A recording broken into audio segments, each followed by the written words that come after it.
नमस्कार। ज्योतिषीय श्रृंखला की इस कड़ी में आपका हार्दिक स्वागत है। ज्योतिष के द्वारा जातक की आयु का निर्णय हम किस प्रकार करते हैं, इसके अध्ययन के क्रम में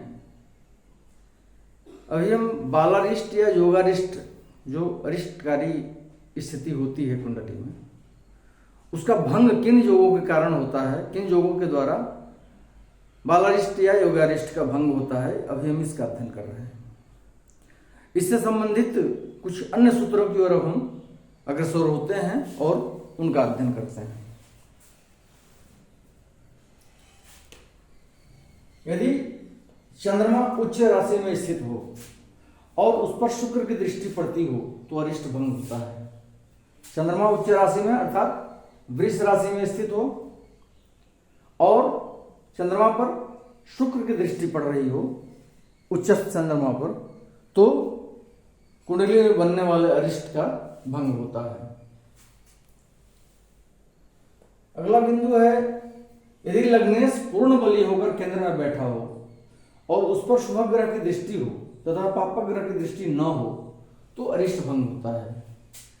लग्न का स्वामी पूर्ण बली हो और केंद्र में स्थित हो, और वैसे लग्नेश पर, पूर्ण बली लग्नेश पर जो केंद्र में स्थित है उस पर शुभ ग्रह की दृष्टि पड़ रही हो और पाप ग्रह की कोई दृष्टि नहीं पड़ रही हो तो अरिष्ट भंग होता है। यदि तुला राशि का सूर्य द्वादश स्थान में हो तो अरिष्ट भंग होता है। तुला राशि में स्थित सूर्य मतलब वृश्चिक राशि का कुंडली है और तुला राशि में स्थित सूर्य द्वादश भाव में स्थित हो।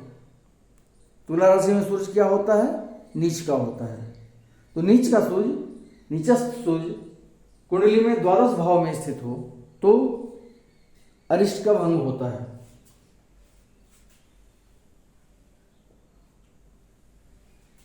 यदि बृहस्पति मंगल के साथ हो अथवा मंगल पर उसकी दृष्टि हो तो अरिष्ट भंग होता है। बृहस्पति कुंडली में कहीं भी मंगल के साथ बैठा हो या बृहस्पति मंगल पर अपनी दृष्टि डाल रहा हो तो कुंडली में बनने वाले अरिष्ट योगों का नाश होता है, अरिष्ट भंग होता है। अगला पॉइंट है, चतुर्थ अथवा दशम स्थान में स्थित पापग्रह शुभ ग्रहों से घिरा हो तथा केंद्र और त्रिकोण में शुभ ग्रह हो तो अरिष्ट भंग होता है।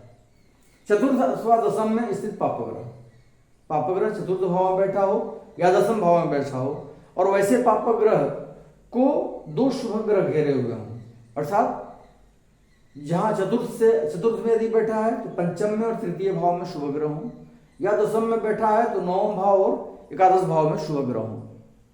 चतुर्थ अथवा दशम भाव में स्थित पापग्रह दो शुभ ग्रहों से घिरा हुआ हो और केंद्र तथा त्रिकोण में शुभ ग्रह हो, केंद्र और त्रिकोण में शुभ ग्रह बैठे हों तो कुंडली में बनने वाले अरिष्ट का भंग होता है। अगला पॉइंट है, यदि लग्न से चतुर्थ स्थान में पापग्रह बैठा हो तथा बृहस्पति केंद्र तथा त्रिकोण में हो तो अरिष्ट भंग होता है। चतुर्थ भाव में पापग्रह बैठा हो और बृहस्पति कुंडली में केंद्र में बैठा हो या त्रिकोण में बैठा हो तो अरिष्ट योग का भंग होता है।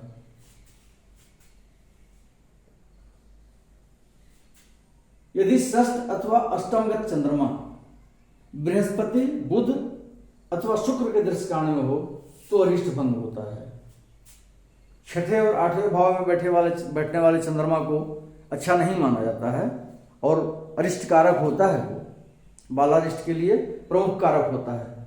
लेकिन कहा जाता है कि यदि षष्ठ या अष्टमस्थ चंद्रमा, छठे भाव में बैठा हो चंद्रमा या अष्टम भाव में बैठा हो चंद्रमा, अगर वह बृहस्पति, शुक्र या बुध के दृश्यकाण में हो तो अरिष्ट भंग होता है। अगला पॉइंट है, पूर्ण चंद्रमा के दोनों ओर शुभ ग्रह बैठे हों तो अरिष्ट भंग होता है।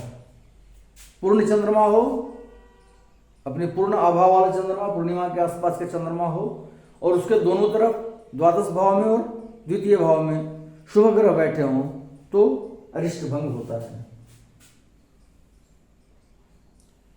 अगला पॉइंट है, यदि सभी ग्रह शीर्षोदय राशि में स्थित हो तो अरिष्ट भंग होता है।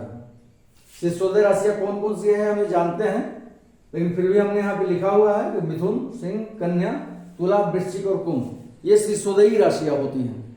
यदि सभी ग्रह इन्हीं राशियों में बैठे हों, इन्हीं 6 राशियों में कुंडली में, तो अरिष्ट भंग होता है। अगला बिंदु है पूर्ण चंद्रमा पर केंद्र स्थित बृहस्पति की पूर्ण दृष्टि हो तो अरिष्ट भंग होता है।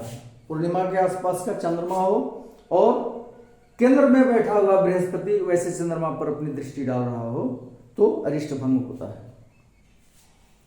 यदि पूर्ण चंद्रमा पर सभी ग्रहों की दृष्टि हो तो अरिष्ट भंग होता है। पूर्ण चंद्रमा कुंडली में बैठा हो और सभी ग्रह वैसे चंद्रमा पर अपनी दृष्टि डाल रहे हो तो अरिष्ट भंग होता है। आइए देखते हैं कैसे है। मान लेते हैं चंद्रमा चतुर्थ भाव में कर्क राशि में स्थित है और इस पर सूर्य, बुध और शुक्र ये सप्तम दृष्टि डाल रहे हैं। मंगल अपनी चतुर्थ दृष्टि से लग्न में बैठ करके देख रहा है चंद्रमा को। शनि अपनी तृतीय दृष्टि से चंद्रमा को देख रहा है। तो या शनि यहां पर बैठ करके उच्च में बैठ करके दसम दृष्टि से देख रहा है चंद्रमा को। कोई भी स्थिति हो, पूर्ण चंद्रमा पर सभी ग्रह अपनी दृष्टि डाल रहे हैं। पूर्ण चंद्रमा का मतलब पूर्णिमा के आसपास का, और स्वाभाविक है इसी स्थिति में उससे सप्तमस्थ सूर्य होगा और वैसे चंद्रमा पर सभी ग्रह अपना दृष्टिपात कर रहे हों तो कुंडली में बनने वाले अरिष्ट का भंग होता है। ये बालारिष्ट और जोगारिष्ट इनका अध्ययन हमने किया। जो जन्म से लेकर के 12 वर्ष तक की स्थिति होती है उसमें जो अरिष्ट संभव होता है उससे संबंधित योग और उनके भंग होने का, अरिष्ट भंग होने का योग, इन सब के बारे में हमने अध्ययन कर लिया। अब ग्रह स्थिति के अनुसार जातक में अल्पायु योग किन कारणों से होता है, ग्रह की कौन कौन सी स्थितियां अल्पायु योग के लिए कारक बनती हैं, उसका अध्ययन अगले वीडियो से हम करेंगे। अल्पायु योग हम जानते हैं कि 12 वर्ष के बाद अर्थात 13वें वर्ष से लेकर के और 32 वर्ष तक अल्पायु योग होता है, तो उसका हम अध्ययन करेंगे। नमस्कार।